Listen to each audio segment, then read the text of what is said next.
Assalamu alaikum, Amara Ishtiyaq here. Today we are going to study FSC Chemistry Part 2. As you know, we were discussing about the chapter number 12, Aldehyde and Ketones. Last lecture में हम aldehyde and ketones के reactions ही की बात कर रहे थे. हम एक लास्ट रिएक्शन पढ़ेंगे आज के सेशन में, which is about oxidation of aldehyde. हमने ऑक्सीडेशन करनी है एल्डिहाइड्स की भी और कीटोन्स की भी करेंगे इसके बाद. तो ऑक्सीडेशन ऑफ एल्डिहाइड का क्या मतलब होगा, आपको पता है कि ऑक्सीडेशन हम किसको कहते हैं, एडिशन ऑफ ऑक्सीजन को. प्रीवियस लेक्चर में आप लोगों ने रिडक्शन किया था, ठीक है, जो कि एडिशन ऑफ हाइड्रोजन थी. तो अभी हम एल्डिहाइड और कीटोन्स में ऑक्सीजन की एडिशन का फिनोमेना स्टडी करेंगे, ठीक है, कि एल्डिहाइड्स में ऑक्सीजन किस तरह से ऐड किए जाते हैं. तो एल्डिहाइड्स आपके सामने मैं एक लिखती हूँ लाइक दिस इज फॉर्मल्डिहाइड. एक और एल्डिहाइड हम कंसिडर कर लेते हैं like this is acid aldehyde. ये दो एल्डिहाइड मैंने आपके सामने लिखे हैं, फॉर्मल्डिहाइड एंड एसिड एल्डिहाइड. इनकी ऑक्सीडेशन बहुत सिंपल होती है. एल्डिहाइड्स की ऑक्सीडेशन बहुत सिंपल है as compare to ketones. Ketones की इसके बाद में आपको सिखाऊंगी, वो थोड़ी कॉम्प्लेक्स होगी. तो ऑक्सीडेशन जैसा कि मैंने आपको बताया, एडिशन ऑफ ऑक्सीजन. तो यहाँ पे हम एल्डिहाइड में ऑक्सीजन की एडिशन करेंगे, राइट. और आपको पता है कि जब भी किसी एल्डिहाइड की ऑक्सीडेशन की जाती है, उसमें ऑक्सीजन ऐड करवाई जाती है, तो होता क्या है कि वो कार्बोक्सिलिक एसिड में चेंज हो जाता है, अपने कॉरेस्पॉन्डिंग कार्बोक्सिलिक एसिड में चेंज हो जाता है. देखिए चैप्टर नंबर 12 के स्टार्ट में आपने एसिड एल्डिहाइड की प्रिपरेशन स्टडी की थी, एसिड एल्डिहाइड और फॉर्मल्डिहाइड की प्रिपरेशन की थी. एसिड एल्डिहाइड की प्रिपरेशन में प्रिपरेशन करते हुए आपने एक पॉइंट स्टडी किया था कि हम जल्दी से जल्दी एसिड एल्डिहाइड जैसे ही बनता है उसको डिस्टिल्ड ऑफ कर लेते हैं, फौरन से जल्दी उसको डिस्टिल्ड ऑफ करते हैं.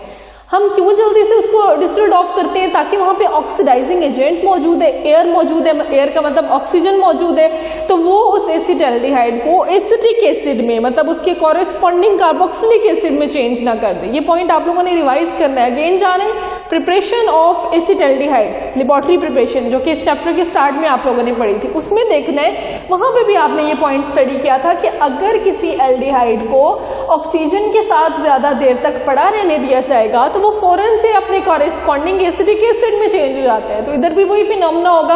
हम यहाँ पे इसको ऑक्सीजन ऐड करवाएंगे तो सिंपली ऑक्सीजन जो है वो एक हाइड्रोजन के साथ इस पॉइंट पे ऐड हो गई.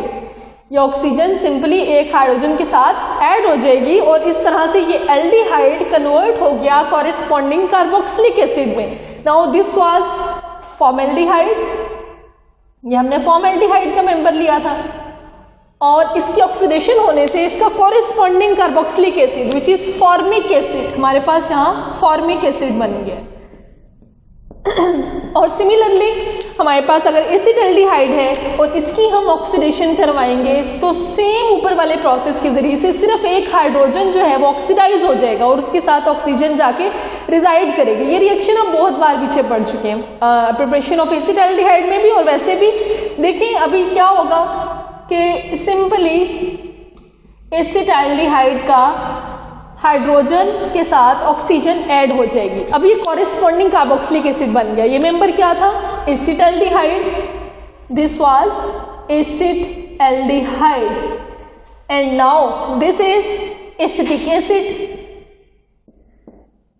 ठीक है, तो इस तरह से हम ऑक्सीडेशन करते हैं एल्डिहाइड्स की. सिंपली हमने ऑक्सीजन ऐड करवानी है और वो ऑक्सीजन एल्डिहाइड के हाइड्रोजन के साथ अटैच हो जाएगी, जिसके नतीजे में वो फॉर्मल्डिहाइड अपने कॉरेस्पॉन्डिंग कार्बोक्सिलिक एसिड में चेंज हो जाएगा. ये कार्बोक्सिलिक एसिड का मेंबर है फॉर्मिक एसिड, पहला मेंबर है, और ये भी कार्बोक्सिलिक एसिड का ही मेंबर है एसिटिक एसिड. तो इस तरह से ये ऑक्सीडेशन थी एल्डिहाइड्स की, जिसमें हम ऑक्सीजन का मॉलिक्यूल जो है वो ऐड करवा रहे होते हैं किसी भी एसिड एल्डिहाइड या फॉर्मल्डिहाइड किसी भी एल्डिहाइड के मेंबर में, और वो एल्डिहाइड कन्वर्ट हो जाता है अपने कॉरेस्पॉन्डिंग कार्बोक्सिलिक एसिड में.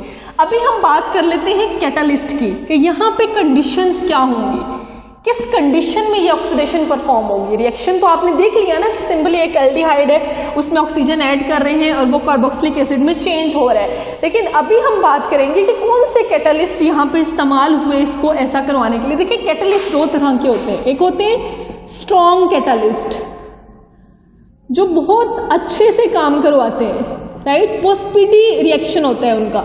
उसके एग्जांपल्स में आ जाते हैं आपके पास potassium dichromate, in the presence of sulphuric acid, right. ये पहला कैटलिस्ट। सेकंड एक स्ट्रॉन्ग कैटलिस्ट की एग्जांपल होगी potassium permanganate in the presence of sulphuric acid, इसको कह सकते हैं एसिडिफाइड पोटाशियम डाइक्रोमेट या एसिडिफाइड पोटाशियम परमैंगनेट। ये दो स्ट्रॉन्ग किस्म के कैटलिस्ट हैं, ठीक है। फिर एक सेकंड कैटेगरी आ जाती है स्ट्रॉन्ग कैटलिस्ट के बाद, वीक या माइल्ड कैटलिस्ट, ठीक है। ये जरा मध्यम किस्म के कैटलिस्ट हैं, ज्यादा स्ट्रॉन्ग नहीं है, वीक कैटलिस्ट है, राइट। इसमें कौन कौन से आ जाती हैं एग्जाम्पल्स, एक तो फैलिंग सोल्यूशन, ये सारे नाम आपके लिए अब न्यू होंगे। Falling solution, second is Tollens reagent, right, and third one is Benedict's solution। ये तीन कैटलिस्ट माइल्ड कैटलिस्ट है, राइट, और ये दो कैटलिस्ट स्ट्रॉन्ग कैटलिस्ट थे। तो ये जो तीन कैटलिस्ट है ना, ये falling solution and Tollens reagent and Benedict solution, ये सारे मैंने आपको नेक्स्ट लेक्चर में बताना है, इनके बारे में हम बात करेंगे कि ये किस किस्म के कंपाउंड्स को कहा जाता है। फैलिंग सोल्यूशन दो बेसिस का copper hydroxide and sodium hydroxide के मिक्सर को कहते हैं। बेनेडिक्ट सोल्यूशन भी कॉपर हाइड्रोक्साइड और सोडियम हाइड्रोक्साइड का ही मिक्सर होता है, सिर्फ कॉपर आयन का डिफरेंस होता है। इंशाल्लाह नेक्स्ट लेक्चर में हम डिटेल में इसी के बारे में, इन तीनों के बारे में बात करने वाले हैं। टॉलेंस रिएजेंट एक कम्प्लेक्स कंपाउंड है, एज कैटलिस्ट एक्ट करता है मोस्ट रिएक्शंस में, ठीक है। ये तीनों कैटलिस्ट के नाम आपने याद रखने कि माइल्ड कैटलिस्ट है, मध्यम किस्म के, बहुत स्ट्रॉन्ग कैटलिस्ट नहीं है, ठीक है। और ये दो catalyst potassium dichromate and potassium permanganate, ये दो स्ट्रॉन्ग किस्म के कैटलिस्ट हैं। अब देखिए ये जो रिएक्शन है, हम जिस रिएक्शन के लिए कैटलिस्ट का इंट्रोडक्शन ले रहे थे, एल्डिहाइड्स की ऑक्सीडेशन, याद रखना है कीटोन की निस्बत एल्डिहाइड की ऑक्सीडेशन करवाना आसान है। आई रिपीट कि कीटोन्स की निस्बत एल्डिहाइड बहुत इजीली ऑक्सीडाइज हो जाते हैं। देखिए क्या करना है, सिंपली एक ऑक्सीजन को उसके हाइड्रोजन के साथ अटैच कर देना है तो ऑक्सीडेशन हो जाएगी। ये बहुत सिंपल प्रोसेस है। तो ये स्ट्रॉन्ग कैटलिस्ट भी ये काम बहुत इजीली करवा लेते हैं और माइल्ड कैटलिस्ट भी इसकी ऑक्सीडेशन करवा लेंगे, जो कि वीक कैटलिस्ट हैं। ये दोनों तरह की कैटलिस्ट की कैटेगरीज एल्डिहाइड की ऑक्सीडेशन करवा लेती हैं। हम यहाँ पे ज्यादा बेहतर ऑक्सीडेशन के लिए मेंशन कर देते हैं स्ट्रॉन्ग कैटलिस्ट, ठीक है, that are potassium dichromate in the presence of sulphuric acid, और नीचे भी पोटाशियम डाइक्रोमेट, क्योंकि ये मोस्ट कॉमनली यूज्ड कैटलिस्ट है, ये हम यहाँ पे कंडीशन मेंशन कर देंगे। इसकी जगह पे पोटाशियम परमैंगनेट भी आप लिख सकते हैं इन the presence of sulphuric acid, या इसकी जगह पे कोई माइल्ड कैटलिस्ट भी ये रिएक्शन करवा सकता है, ठीक है। तो ये तो होगी आपके पास ऑक्सीडेशन एल्डिहाइड की। हमने कैटलिस्ट भी डिस्कस किए कि ये स्ट्रॉन्ग कैटलिस्ट हैं और ये माइल्ड कैटलिस्ट हैं। अब हम नेक्स्ट जो पढ़ने जा रहे हैं वो ऑक्सीडेशन ऑफ कीटोन स्टडी करने जा रहे हैं। रिमेंबर वन थिंग कि ऑक्सीडेशन ऑफ एल्डिहाइड दोनों कैटेगरीज करवा लेती हैं। अभी मैंने ये बताया वीक हो कैटलिस्ट, स्ट्रॉन्ग हो, ऑक्सीडेशन एल्डिहाइड की करना आसान है, वो ये दोनों करवा लेंगे। लेकिन कीटोन की ऑक्सीडेशन में सिर्फ स्ट्रॉन्ग कैटलिस्ट उसकी ऑक्सीडेशन करवा सकते हैं। माइल्ड कैटलिस्ट की प्रेजेंस में कीटोन की ऑक्सीडेशन नहीं होगी, ठीक है। तो ये मैं लिखा रहने देती हूँ, हम यहाँ पे स्टडी करते हैं अब कीटोन्स की ऑक्सीडेशन। देखें कीटोन की ऑक्सीडेशन के लिए मैं पहले एक यहाँ पे कीटोन ले लेती हूँ। This one is acetone, ketone का मेंबर है acetone, and as you know we are doing oxidation of ketone. तो मैं यहाँ पे एक ऑक्सीजन लूंगी, इसके तादाद वेरी कर सकते हैं, बैलेंसिंग आप लोगों ने खुद देखनी है कि कितने ऑक्सीजन मैं यूटिलाइज करती हूँ, तो उसकी लिहाज से आपने ऑक्सीजन को भी और एसीटोन के मॉलिक्यूल को भी बैलेंस करने। बैलेंसिंग आप लोग सीख चुके हैं हर स्टेप पे, तो बैलेंसिंग आप खुद देखेंगे, ठीक है।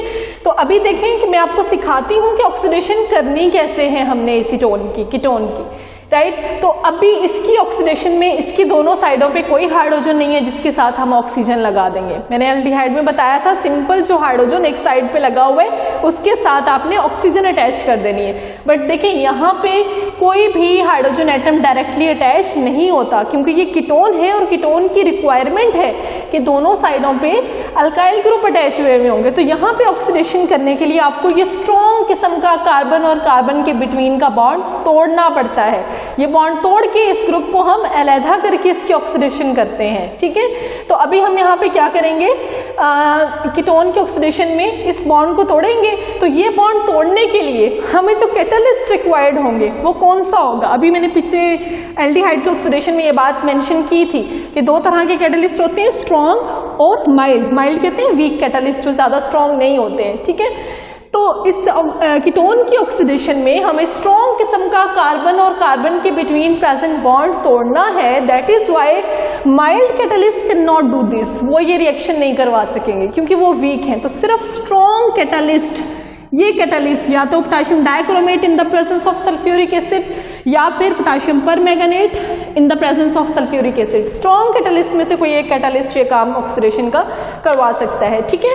तो हम यहाँ पे स्ट्रॉन्ग कैटलिस्ट इस्तेमाल करेंगे। मैं रिएक्शन के ऊपर कैटलिस्ट मेंशन कर देती हूँ जो हमने यूज करने हैं। Mild catalyst like Fehling solution, Benedict solution and Tollens reagent यहाँ पे इस्तेमाल नहीं होंगे, ठीक है। तो यहाँ पे मैं कैटलिस्ट मेंशन करती हूँ, potassium dichromate in the presence of sulphuric acid, right. अब इसकी ऑक्सीडेशन की बारी आ गई जी। इसकी ऑक्सीडेशन करनी कैसे, ये ग्रुप टूटेगा यहाँ से, ये वाला बॉन्ड तोड़ के हम ये ग्रुप उतारेंगे और जो बच जाने वाली चीज है वो क्या बचेगी। ये ग्रुप उतार लिया एक साइड का, एक साइड पे CH3 और O मौजूद है। हम ये जो ग्रुप उतारेंगे इस ग्रुप से एक हाइड्रोजन लेंगे और वो हाइड्रोजन जो है वो एक साइड पे अटैच करवाएंगे। अब हमारे पास ऑक्सीडाइजिंग एजेंट्स मौजूद है, कैटलिस्ट मौजूद है, ऑक्सीजन मौजूद है, वो ऑक्सीजन इसके हाइड्रोजन के साथ ऑक्सीजन को भी ऐड करवा देगा, ठीक है, वो भी ऑक्सीजन भी ऐड हो जाएगी। तो अभी हमारे पास ये कॉरेस्पॉन्डिंग कार्बोक्सिलिक एसिड बन गया। मतलब एल्डिहाइड और कीटोन्स के ऑक्सीडेशन से प्रोडक्ट में बनना आपके पास कार्बोक्सिलिक एसिड ही है, ठीक है। लेकिन एल्डिहाइड में सिंपल उसके हाइड्रोजन को ऑक्सीडाइज करके आप बना देते हैं, लेकिन कीटोन में आपने ये स्ट्रॉन्ग ग्रुप एक साइड से उतारा और उसको उतारने के बाद एक हाइड्रोजन इसी से लेंगे हम, ठीक है। ये CH2 बाकी बच जाएगा, एक हाइड्रोजन हम यहाँ पे अटैच करवाएंगे और फिर उस हाइड्रोजन को ऑक्सीजन प्रोवाइड करके ये हमने एसिटिक एसिड बना दिया,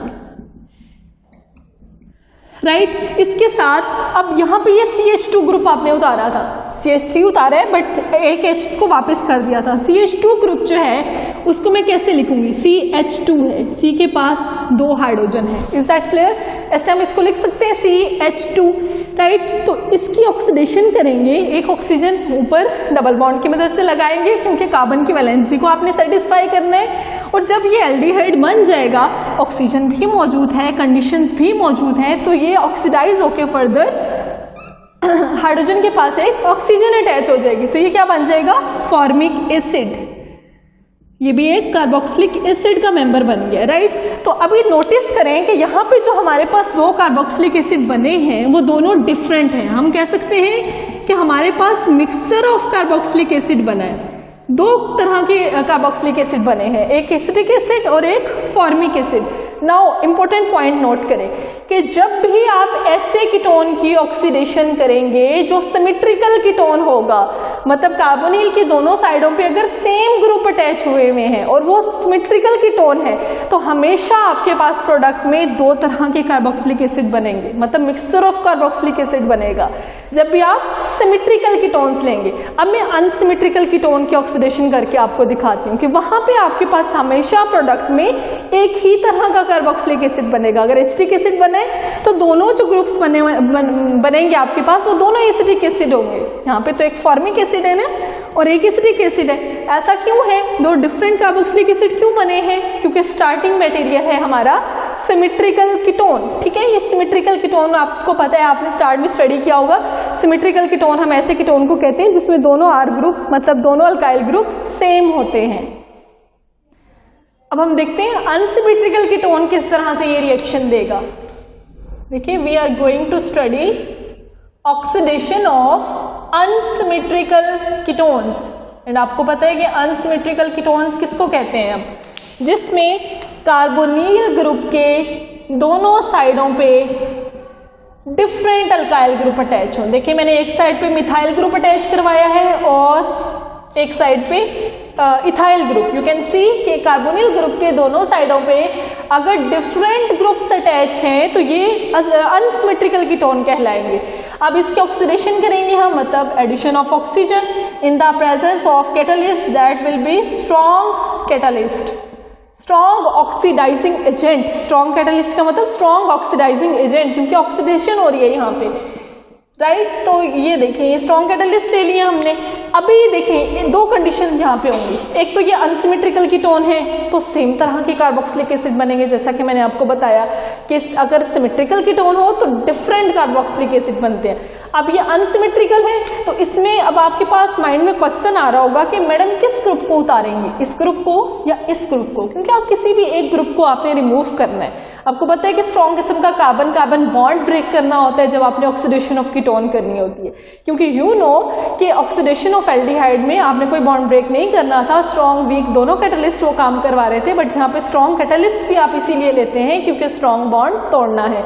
तो देखिए रिमेंबर आप वो वाला ग्रुप यहाँ से रिमूव करेंगे जिस ग्रुप में कार्बोनिल के कार्बन के साथ वाली कार्बन के पास कम हाइड्रोजन होंगे। देखिए कार्बोनिल वाली कार्बन के इस साइड वाली कार्बन के पास 3 हाइड्रोजन है और कार्बोनिल के उस साइड वाली कार्बन के पास 2 हाइड्रोजन है, तो उसकी कार्बोनिल ग्रुप की कार्बन के एडजेसेंट कार्बन में से जिस कार्बन के पास लेस अमाउंट होगी हाइड्रोजन की उस कार्बन को हम यहाँ से रिमूव करेंगे, तो हम ये ग्रुप यहाँ से डिटैच कर देंगे। ठीक है, बाकी क्या बच जाएगा आपके पास C double bond O and एक CH3 ग्रुप बच गया। तो सिमिलरली पिछले कीटोन की तरह की ऑक्सीडेशन जैसे आप कर रहे थे, आप इस ग्रुप से जो आपने उतारा है उससे एक हाइड्रोजन ले लेंगे और वो हाइड्रोजन यहाँ पे अटैच करवाएंगे। ठीक है, जो ग्रुप आप डिटैच कर रहे हैं उससे एक हाइड्रोजन लेके आपने यहाँ पे अटैच करवा दी। फिर ये जब ग्रुप बन जाएगा तो ऑक्सीडाइजिंग एजेंट भी मौजूद होंगे, जब ये बना होगा ऑक्सीजन भी मौजूद है तो यहाँ पे ऑक्सीजन अटैच हो जाएगी, ये बन गया आपके पास एसिटिक एसिड मतलब कार्बोक्सिलिक एसिड का मेंबर, राइट। तो अभी देखें कि जो ग्रुप उतारा है आपने वो क्या है CH2 CH3, ये ग्रुप उतारा है, इसमें से सिर्फ एक हाइड्रोजन लेके उधर लगाई थी, बाकी क्या बच गया होगा CH3 CH, राइट। यहाँ पे क्या बच गया है CH3 CH, राइट, ये चीज बची है। ऑक्सीडेशन कर रहे हैं आप, आपके पास ढेर सारी अमाउंट ऑक्सीजन की भी मौजूद होगी, स्ट्रॉन्ग ऑक्सीडाइजिंग एजेंट भी मौजूद है, तो आप क्या करेंगे यहाँ पे एक ऑक्सीजन ऊपर अटैच करवा देंगे, एक ऑक्सीजन हाइड्रोजन के साथ अटैच करवा देंगे, तो ये भी आपके पास बन गया acetic acid. Now you can see कि हमारे पास हमने कैसा कैटालिस्ट कीटोन लिया था, अनसिमेट्रिकल कीटोन। हम किसकी ऑक्सीडेशन कर रहे हैं, अनसिमेट्रिकल कीटोन की। तो जब भी अनसिमेट्रिकल कीटोन की ऑक्सीडेशन की जाएगी तो आपके पास प्रोडक्ट्स सेम बनेंगी, मिक्सचर ऑफ प्रोडक्ट नहीं बनेगा, दो तरह की प्रोडक्ट नहीं बनेगी, बल्कि सेम तरह के कार्बोक्सिलिक एसिड बने हैं। That's all about oxidation of aldehyde.